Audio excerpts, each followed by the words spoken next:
clothing sales dropped 80% across the board in the pandemic, but Stitch Fix sales fell 9%.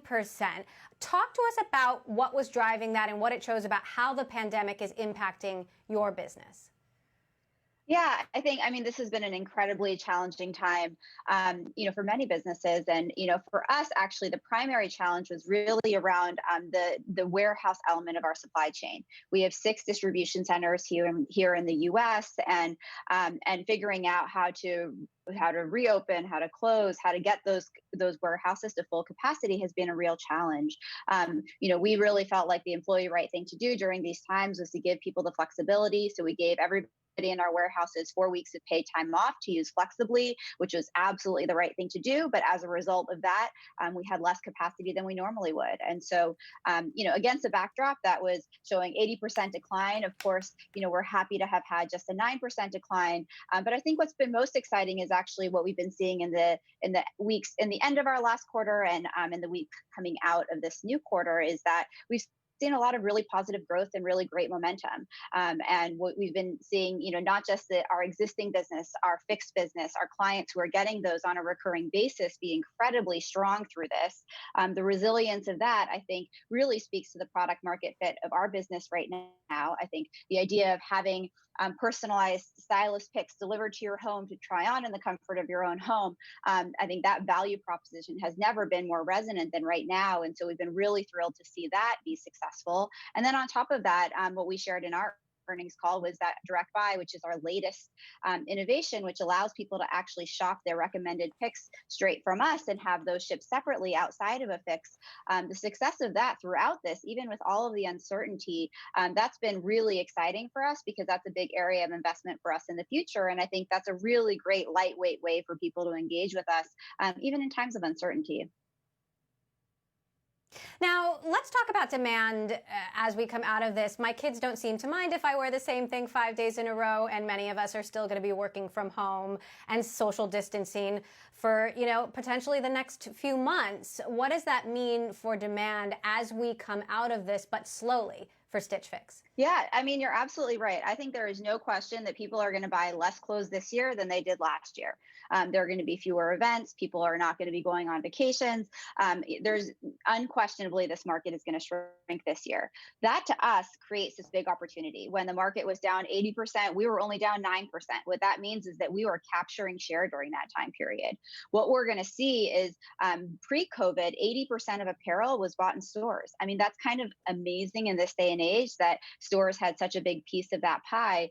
And I think people are going to be really hesitant to go back into stores. I think people, well, like me, are really excited to get a haircut. But I don't know that many people are really excited to go back into a department store and try 20 things on in a fitting room. And for us, that's a real opportunity. And so we see tens of billions of dollars that used to be offline to be coming online. And a model like ours that really helps people to find jeans that fit, to find dresses that are right for their style, to really unlock those hard parts of the things that are hardest to do online with apparel. And that's exactly what we're good at. And so we're really excited about our positioning in this time. And so, the next 12 or 24 months, I think will be a very difficult time for apparel and people will be buying less clothes. But we see this as an opportunity where we can really gain share and take advantage of a time when people are really excited to try a model like ours. Now, you mentioned earlier it's been a hard time for the industry. You did lay off 18% of the company, 1,400 people, and I know that this has been heartbreaking for leaders of companies, for the people that this affects. How are you leading through this, and do you expect any more layoffs as we are now officially in a recession, and there are a lot of people out there who don't have disposable income right now? No, this was, an incredibly, incredibly difficult decision. And it's really hard for all the stylists who are impacted. It's really hard for our team in general.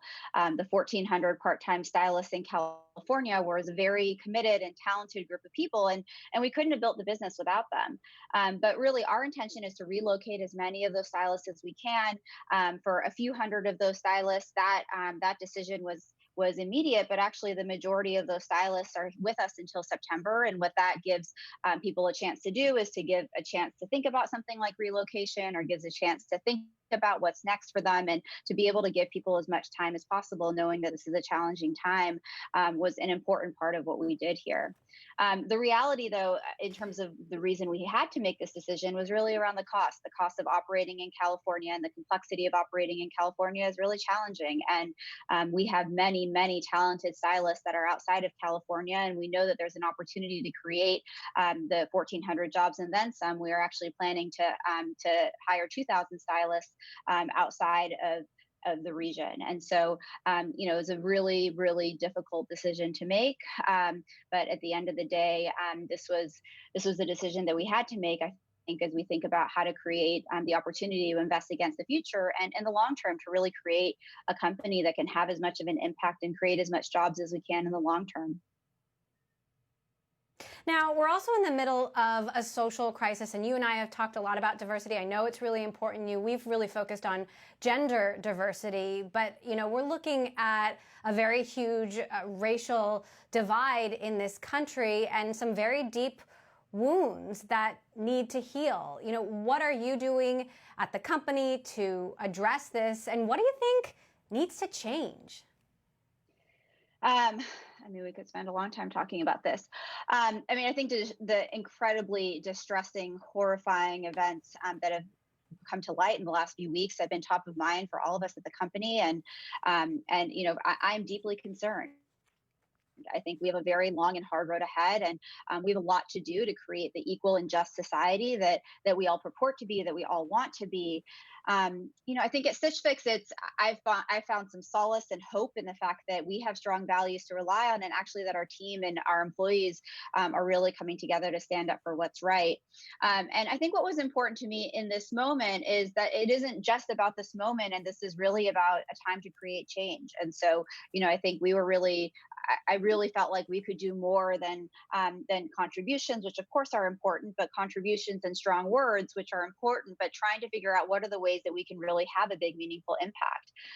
And so, what we've committed to do is that we've committed $500,000 over the next 5 years to social justice organizations. We wanted to think about our own supply chain and how can we actually, with our economic power, create more equality. And the reality is that we realized we weren't working with enough vendors of color, and certainly not with enough Black vendors. And so trying to figure out how we can actually help that pipeline and support diverse entrepreneurs in fashion and apparel is another pillar of what we're focused on.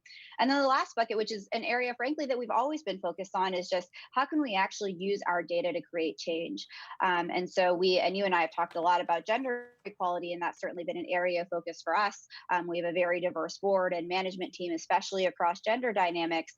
But we definitely have some work to do when we think about representation in other dimensions. But what we're committing to do is actually share that data, to both share the data around representation, where we are strong, where we know we can do better, and then also around pay equity. And we haven't seen a lot of other companies sharing pay equity data. And at the end of the day, that's really important. Are you paying people the same amount for the same jobs, regardless of their skin color or their gender?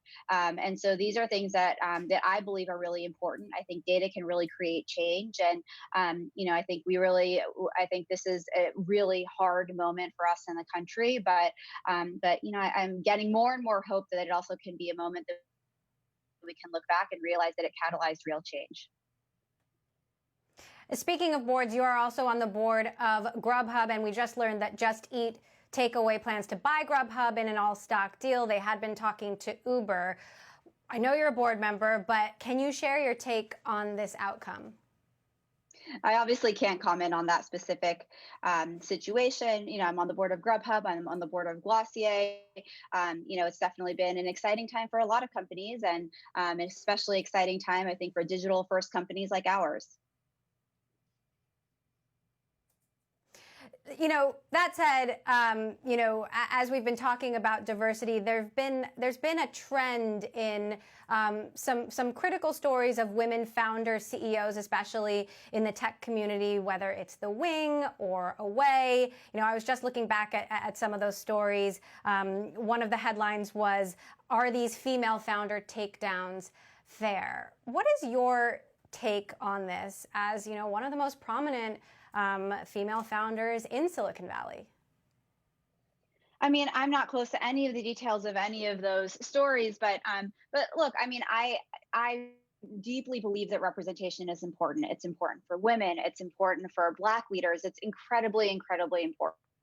And so, without knowing any context, I think for me it's distressing to see that there's a lot of challenge in women in those positions.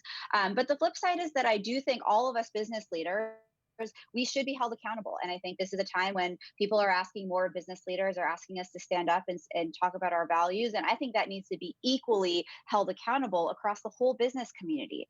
Female founders, female CEOs, we're a very small percentage, unfortunately, of the broader business community. And so, I think what is happening right now is that many, many people are being held more accountable. I think there are a lot of good things about that, but I would challenge us to make sure that we're holding everybody equally accountable because this is the time that we all need to step up and we all need to do better.